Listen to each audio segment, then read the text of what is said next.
Hello everyone, welcome to our YouTube channel target for IQ। आज की इस video में स्टार्ट कर रहे हैं हम बिहार सीजे प्री 2018 का पार्ट 2। तो चलिए स्टार्ट करते हैं। क्वेश्चन नंबर 49 से स्टार्ट कर रहे हैं कि नैमित्तिक रिक्ति को भरने के लिए नियुक्त निदेशक पद धारण करेगा कि अगर क्या हो गई है, कंपनी में कोई रिक्ति हो गई है, कोई सीट वेकेंट हो गई है, तो उसे भरने के लिए तो कितने टाइम के अंदर निदेशक पद धारण कर लेगा, कितने टाइम के लिए जो नियुक्त होगा निदेशक, रिक्ति के अंतर्गत जो नियुक्त किया गया है वो कितने टाइम के लिए पद धारण करेगा। तो भाई देखते हैं कितने टाइम के लिए धारण करेगा। वो करेगा बाहर जाने वाले निदेशक के कार्यकाल की अवधि की समाप्ति तक। ठीक है, कि क्या हुआ कि एक निदेशक है ना, निदेशक ने पद रिक्त कर दिया 2 साल के अंदर अंदर, तो क्या होगा कि बाकी के जो 3 साल बचे हुए हैं उसके लिए क्या करेगा, जो नियुक्त किया गया नया निदेशक है वो पद धारण कर लेगा। आंसर होगा हमारा डी।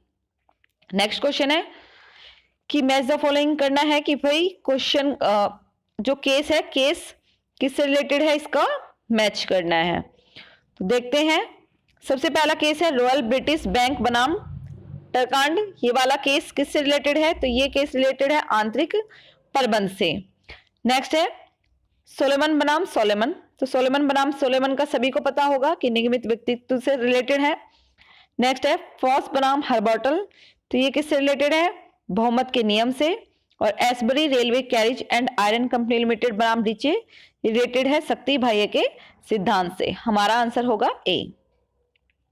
नेक्स्ट है भारतीय शास्य अधिनियम 1872 को कितने भागों और अध्यायों में विभाजित किया गया है। तो भाई कितने पार्ट हैं, 3 पार्ट हैं।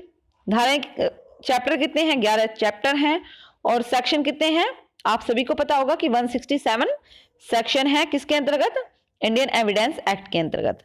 नेक्स्ट है ए की पत्नी सी के साथ व्यभिचार के लिए, एडल्ट्री के लिए ए बी पर मुकदमा चलाता है और बी इस बात का खंडन करता है कि सी ए की पत्नी है, परंतु न्यायालय बी को व्यभिचार का, एडल्ट्री का दोषी ठहराता है। बाद में ए के जीवित रहते बी से विवाह करने के लिए सी पर मुकदमा चलाया जाता है। सी कहता है कि वह कभी भी ए की पत्नी नहीं थी। बी के विरुद्ध दिया गया निर्णय क्या होगा, बी के विरुद्ध दिया हुआ निर्णय, तो भाई क्या है, जो बी के विरुद्ध जो निर्णय दिया गया है वो इतना ही अनुचित है जितना कि सी के विरुद्ध, मतलब वो उसकी कोई मान्यता नहीं होगी। नेक्स्ट है साक्ष्य का कानून है।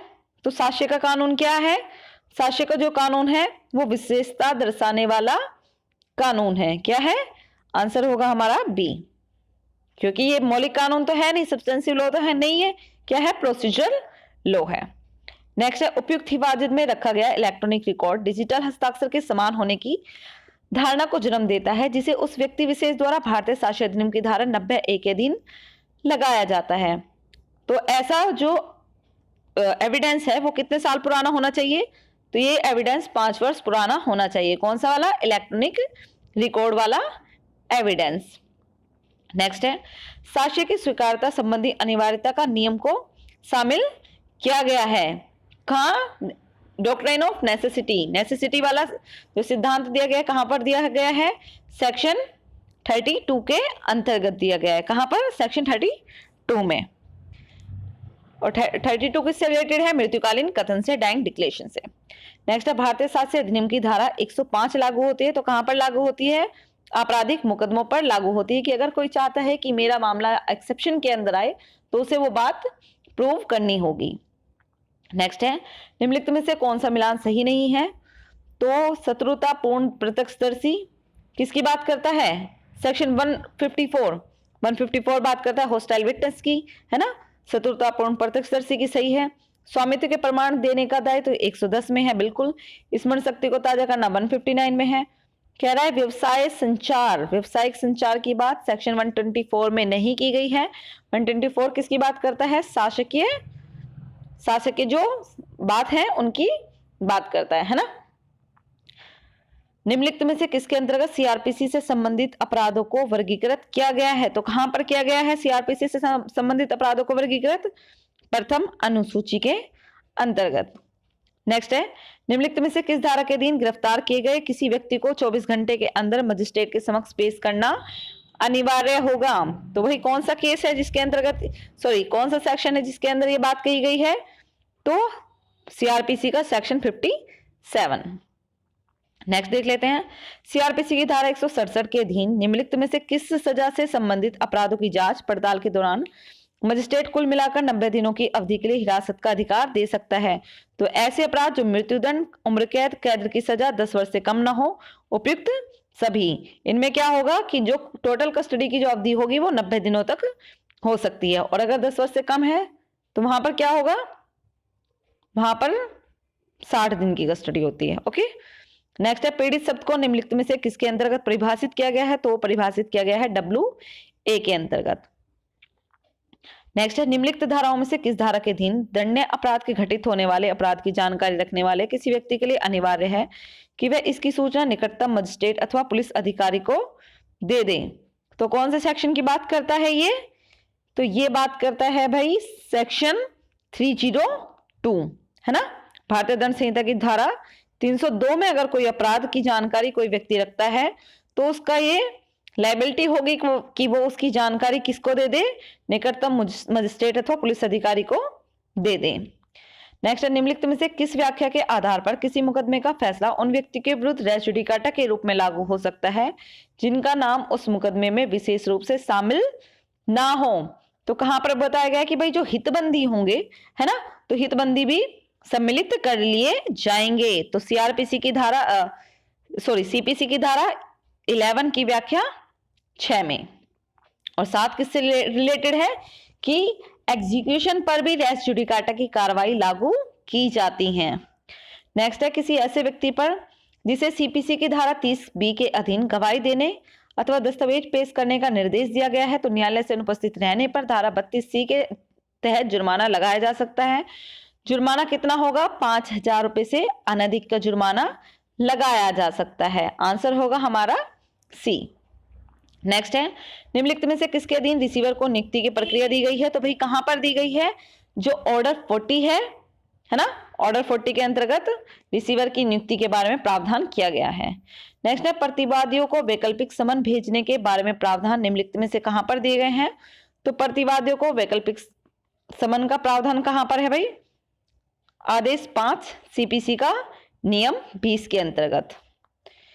नेक्स्ट है अति आवश्यक अथवा तात्कालिक राहत के उन मामलों में जहां सीपीसी की धारा 86 के अधीन मुकदमे की जांच पड़ताल से नोटिस दिए जाने की अनिवार्यता से छूट दी गई है, वहां पर किसी भी प्रकार की अंतरिम अथवा कोई अन्य एक तरफा राहत नहीं दी जा सकती।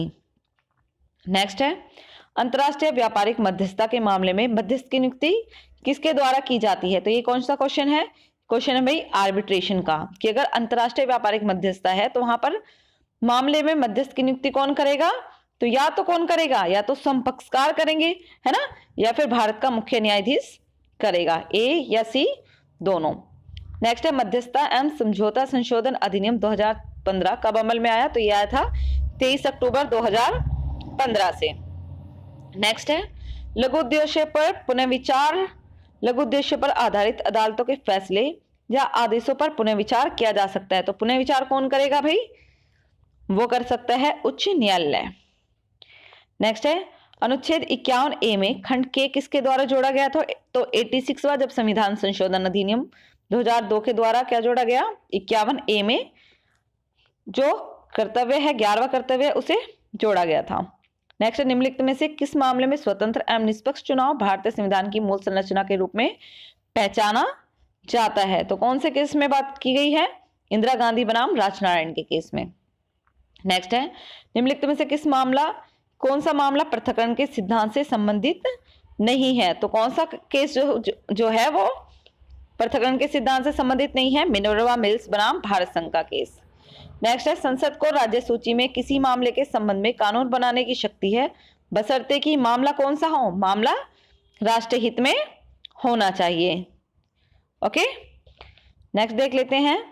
अदालतों में बड़ी संख्या में लोकहित मुकदमों की बाढ़ आ गई है, इसलिए अदालतों को चाहिए कि निराशाजनक याचिकाओं को फिल्टर करें और उनको लागत के साथ खारिज कर दें। निम्नलिखित में से किस निर्णय में ये बात कही गई थी? तो ये कही गई थी होलिका पिक्चर्स प्राइवेट लिमिटेड बनाम प्रेमचंद मिश्रा के वाद में। नेक्स्ट है इनमें से किसने इस विचार को व्यक्त किया कि भारतीय संविधान उतना ही संज्ञेय है जितना उसे दोहरी राजनीति कहा जा सकता है। तो ये बात किसने कही थी? ये बात कही थी डॉक्टर BR अंबेडकर ने। नेक्स्ट है उच्चतम न्यायालय द्वारा घोषित विधि भूमि की विधि बन जाती है। तो ये कहां पर प्रावधान है? ये प्रावधान है आर्टिकल 141 में। ओके, बाध्यकारी विधि बताता है कि भाई जो उच्चतम न्यायालय द्वारा जो घोषित विधि है वो क्या होगी? सभी न्यायालयों पर बाध्यकारी होगी।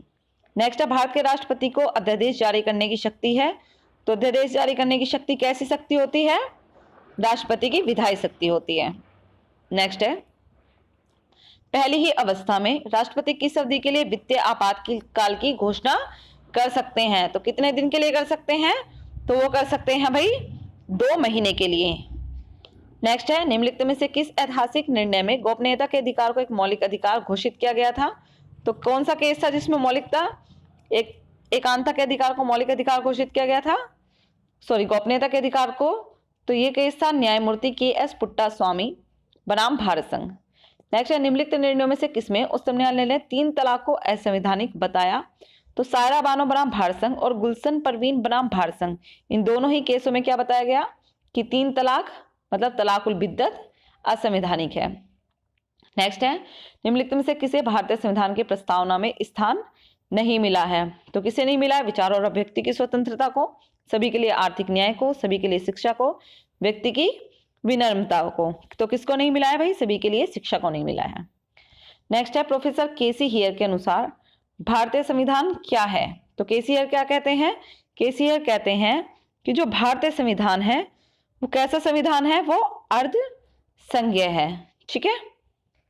नेक्स्ट है किस मामले में राज्यपाल द्वारा बिहार विधानसभा को सरकार के गठन से पहले भंग किए जाने को असंवैधानिक घोषित किया गया था? तो रामेश्वर प्रसाद बनाम भारत संघ के केस में। नेक्स्ट है राज्य लोक सेवा आयोग के एक सदस्य को उसके विरुद्ध जांच के बाद दुर्व्यवहार के आधार पर हटाया जा सकता है। कब हटाया जा सकता है? भारत के उच्चतम न्यायालय द्वारा राष्ट्रपति द्वारा संदर्भित किए जाने पर। नेक्स्ट क्वेश्चन है कि आगे बढ़ने का नियम, कैरी फॉरवर्ड का नियम अधिकारातीत है, ये किस वाद में घोषित किया गया था? तो भाई ये कौन सा केस आया था? ये जो केस आया था देवदासन बनाम भारत संघ का, इसमें कैरी फॉरवर्ड रूल को क्या किया गया? अधिकारातीत बताया गया। नेक्स्ट है निम्नलिखित में से कौन सा सही नहीं है? अनुच्छेद 21 में निहित प्राकृतिक न्याय बिल्कुल निहित है भाई। गोपनीयता का अधिकार एक मौलिक अधिकार है, बिल्कुल सही बात है। विदेश जाने का अधिकार मौलिक अधिकार नहीं है, ये बात बिल्कुल गलत है। तो आंसर होगा हमारा सी। नेक्स्ट है धर्म की स्वतंत्रता का अधिकार किस आधार पर प्रतिबंधित नहीं किया जा सकता? नैतिकता के आधार पर किया जा सकता है, स्वास्थ्य के आधार पर किया जा सकता है ना, और किसके आधार पर किया जा सकता है? राज्य की सुरक्षा के आधार पर नहीं किया जा सकता। और क्या कह रहा है कि सार्वजनिक आदेश, तो किस पर? नैतिकता, मोरलिटी, स्वास्थ्य इत्यादि के आधार पर क्या किया जा सकता है? धर्म की स्वतंत्रता को प्रतिबंधित किया जा सकता है ना। तो राज्य की सुरक्षा यहां पर नहीं आती है। नेक्स्ट है विधिक सूत्र संबंधित है ऑट्रीफॉयस किससे संबंधित है? तो भाई ये संबंधित है दोहरे खतरे के सिद्धांत से। नेक्स्ट है सार्वभौमिक प्रतिरक्षा का सिद्धांत मौलिक अधिकारों के उल्लंघन के लिए मुआवजे के पुरस्कार है तो कार्रवाई पर लागू नहीं होता। भारत के उच्चतम न्यायालय द्वारा किस वाद में उपयुक्त अवलोकन किया गया था? तो कौन सा केस था जिसमें यह अवलोकन किया गया था? तो रुद्र शाह बनाम भारत संघ के बाद में। एवी डाइसी के अनुसार भारत में विधि का शासन कहां पर निहित है? तो ये है भाई आर्टिकल 14 में, सबको पता है। नेक्स्ट है प्रशासनिक कानून एक विकासशील समाज में सत्ता के पैथोलॉजी का एक अध्ययन है। सार्वजनिक शक्ति धारकों की जवाबदेही शासन के लिए इस फॉर्मुलेशन का केंद्र बिंदु है। निम्नलिखित न्यायवादियों में से किसने ये परिभाषा दी थी? ये परिभाषा दी थी प्रोफेसर उपेंद्र बख्शी ने। नेक्स्ट है किस मामले में मुख्य न्यायाधीश रे ने कहा था कि संविधान कानून का नियम है और कोई भी संविधान में कानून के शासन से ऊपर नहीं हो सकता? तो किस केस में ये बात कही गई थी? ये बात कही गई थी एडीएम जबलपुर बनाम SK शुक्ला में, क्योंकि भाई न्यायाधीश रे ने कहा कि संविधान कानून का नियम है और कोई भी संविधान में कानून के शासन से ऊपर नहीं हो सकता है। नेक्स्ट है निम्नलिखित में से कौन सा वाद विधि के शासन से संबंधित नहीं है? तो कौन सा केस नहीं है विधि के शासन से संबंधित? SP गुप्ता बनाम भारत संघ का जो केस है वो विधि के शासन से रिलेटेड नहीं है। आंसर होगा हमारा सी। नेक्स्ट है, कई अपवादों के कारण प्रशासनिक कानून का कौन सा सिद्धांत निराशाजनक सिद्धांत है? तो कौन सा सिद्धांत जो है, शक्ति पृथक्करण का सिद्धांत क्या है? निराशाजनक सिद्धांत है। ऐसे कई कानून हैं जो विधायिका से नहीं बल्कि प्रशासनिक कक्षों से आते हैं। इसे प्रतिनिधि डेलीगेटेड कानून कहा जाता है। यह क्या होते हैं? ये कार्यकारी कानून से अलग होते हैं। नेक्स्ट है, प्रतिनिधि कानून पर नियंत्रण होना चाहिए ताकि इसका उचित ढंग से प्रयोग किया जा सके। प्रतिनिधि कानून का नियंत्रण क्या है? संसदीय नियंत्रण, न्यायिक नियंत्रण, प्रक्रियात्मक नियंत्रण, उपयुक्त सभी। तो ये सारे नियंत्रण क्या लगाए जाते हैं? प्रत्योजित विधान पर लगाए जाते हैं। नेक्स्ट है, पूर्वाग्रह निर्धारित करने के लिए परीक्षण का नाम है। सामान्य देयता परीक्षण, आपराधिक देयता परीक्षण, उचित संभावना परीक्षण, सामूहिक उत्तरदायित्व परीक्षण। तो इसका आंसर होगा सी। कौन सा? उचित संभावना परीक्षण। नेक्स्ट है, विधि का शासन का मतलब क्या है? तो विधि के शासन का क्या मतलब है कि कानून की भावना और कानून की भावना की व्यापकता और मनमानेपन से बचना। आंसर होगा हमारा डी। नेक्स्ट है, धर्मनिरपेक्ष जीवन का एक सार्वभौमिक तथ्य प्राकृतिक न्याय है जिसने विधायिका, प्रशासन और न्यायिक निर्णय के लिए एक नया जीवन दिया है तथा उद्देश्यपूर्ण जीवन के लिए रास्ता प्रदान किया है। एक नियम सामाजिक न्याय का हिस्सा है। यह कथन किसने दिया है? तो ये जो कथन दिया है भाई, किसने दिया है? ये दिया है न्यायमूर्ति वेदनाथ पुरम रामा अय्यर कृष्ण अय्यर ने।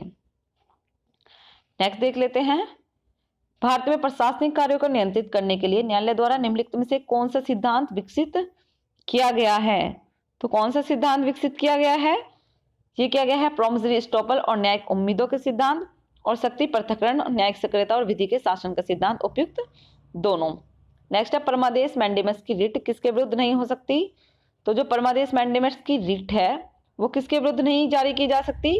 तो भाई ये जारी नहीं की जा सकती है भारत के राष्ट्रपति के ऊपर। नेक्स्ट है, भारतीय संविधान का अनुच्छेद 310 किस सिद्धांत का प्रतीक है? तो ये किसका प्रतीक है? प्रसाद के सिद्धांत का प्रतीक है। नेक्स्ट है, प्रशासनिक कार्रवाई पर ऑडी एल्ट्रम पैरटम के उल्लंघन का क्या प्रभाव पड़ता है? कि जो अगर ऑडी एल्ट्रम पैरटम का यूज नहीं किया गया, दूसरे पक्ष की नहीं सुनी है, तो अकर्त और शून्य हो जाएगा उसके खिलाफ दिया गया निर्णय। नेक्स्ट है, निम्नलिखित में से किस मामले में उच्चतम न्यायालय ने कहा था कि प्राकृतिक न्याय के सिद्धांत प्रशासनिक कार्रवाइयों पर भी लागू होते हैं? तो भाई ये बात की गई थी एक रेपक बनाम भारत संघ के वाद में। ठीक है, नेक्स्ट लास्ट क्वेश्चन है, नहीं 2 क्वेश्चन है। नेक्स्ट है कि प्रशासनिक कार्रवाई की समीक्षा करते समय न्यायालय का कर्तव्य खुद को वैधता के सवाल पर सीमित रखना है। नेक्स्ट समीक्षा के क्या आधार हो सकते हैं? कि कानून की एक त्रुटि, अपनी शक्तियों का अतिक्रमण, बिल्कुल सही बात है।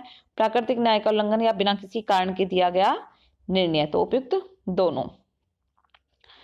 नेक्स्ट है, प्रतिषेध रिट किसके विरुद्ध जारी नहीं हो सकती है? तो किसके विरुद्ध जारी नहीं की जा सकती भाई प्रतिषेध की रिट? अर्धन्यायिक निकाय के खिलाफ की जा सकती है, बिल्कुल की जा सकती है। न्यायिक निकाय के खिलाफ भी की जा सकती है ना, लेकिन कार्यकारी निकाय के खिलाफ विरुद्ध या नहीं जारी की जा सकती। ओके, तो ये हमारा पार्ट 2 हो गया। नेक्स्ट वाले पार्ट में हम जो जितने भी क्वेश्चन बचे हैं इसके बाकी कंप्लीट कर लेंगे और हमारा 2018 का प्रीवियस ईयर का पेपर पूरा सॉल्व हो जाएगा। इसके बाद में हम जो भी बाकी के बचे होंगे 2016-13 जो भी एग्जाम हुए होंगे, एग्जाम से पहले हम सारे कंप्लीट कर लेंगे। Thank you so much.